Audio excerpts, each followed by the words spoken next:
I hope you're not tired of hearing about libraries because I've been thinking about this nonstop since the topic came to my attention, which was only a few days ago. I think I'm a little bit behind. I was really surprised by some of the things that were being said, and I'm a little bit concerned that maybe we're not paying attention to some really important aspects of this discussion. Definitely check out Candace's video about libraries because she's a librarian, she works in a library, and she talks a lot about what she does in a library. I also liked the video that Katie at Chapter Stacks did. Overall, pretty much agree with her. Something that I feel like needs to be said that, as far as I know, no one said, is that what you do with your money, how you spend your money, what you can and can't afford, how you view your financial situation, that's all up to you, and no one is allowed to tell you otherwise. I personally buy a lot of books, but I shouldn't. I am lucky enough to have a good job with a pretty decent salary, but I still don't really have the money to be spending $100 on books every couple of months, or even less than that. I mean, if you watch my last book haul, you'll know that I bought a lot of books between January and April, and honestly, it was too many. But hey, that's up to me. That's my decision. And it's one of the real driving forces behind my kind of overall decision to use the library as much as I possibly can, especially if you live in America. I don't know how library systems work elsewhere exactly. You are paying for that library by being a citizen. If you pay taxes, or if your parents pay taxes, you're paying for that library. So, if you want to use it, cool. If you don't, that's okay too. If you want to buy your books, go for it. But, that's completely up to you. Here in America, if anything, libraries are kind of on the rise, and libraries have, recent increases in circulation, and, people are involved in the programs. This kind of goes back to what I said before, it's up to you to do what you want to do, to buy books or take books out from the library. That's your call, but your personal book buying habits don't really have any effect on the overall value of libraries.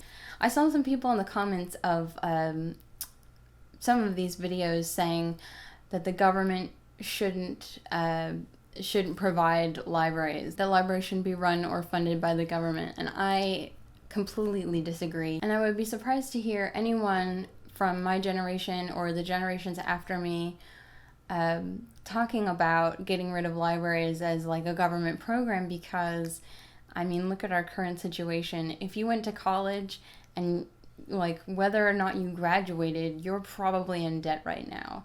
I am in debt, and that's because I had to pay an enormous amount of money to go to college, when in other countries it's available for free now and things are going really great. Tuition is just going up for us. I guess what my point is that, we don't have free access to knowledge anywhere except for on the internet and at the library. And we do have an internet access issue. Not everyone can access the internet. Some people don't have computers or phones. Some people don't have electricity, and those people need access to libraries. They need to be able to check out books.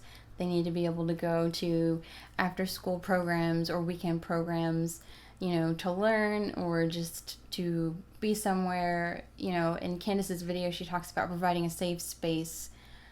That's really important. So especially in the United States, we have a great need for libraries.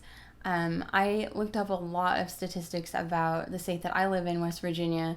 We're one of the poorest states in the country, and our libraries are really important because they are working to improve literacy, which is lower than the national average here. They're working to provide continuing education for adults who need to learn more skills about their job, or education in general for people who need skills so they can get jobs. And also, like I said earlier, we have a huge problem here in West Virginia with people in rural areas being able to access the internet. They don't run the internet out into rural West Virginia, so those people can only get the internet when they're elsewhere. So I think it's obvious just from that one small example that the United States as a whole really needs libraries to help people who are less privileged. I think that a lot of people don't realize how far privilege extends. Like I said, I'm a very privileged person. I have an apartment, I have electricity, I have a cell phone. I make videos on YouTube. I do that because I have internet and I'm lucky enough to have a good camera that I paid for, and it just kind of goes on and on and on. I actually have more than one library where I live, which is kind of amazing. I'm really lucky. People who are living in poverty don't have access to these things. We should be supporting libraries so that we can support people who need access to these things. If you were following everything that was going on in Ferguson after the murder of Mike Brown, then you know that Ferguson Library was staying open so that school kids could go and hang out and do schoolwork and stuff like that. I mean, I think that they've built up all of their programs. They did all of these things to help their community when their community was in need. Everyone benefits from having free access to these things. Everyone. Maybe I don't go to a library, but I benefit from the fact that libraries exist. Those libraries are helping communities, they're helping people, and they're helping kids, and all of these things are really important. So I don't want to make any assumptions about what your situation is, but I get the feeling that on BookTube, a lot of us are very privileged. And that's okay. It's fine to be privileged, but, bottom line, we need to recognize that people in poverty or people who don't have access to internet, they can't just magically get those things. We have to support programs that give them those things.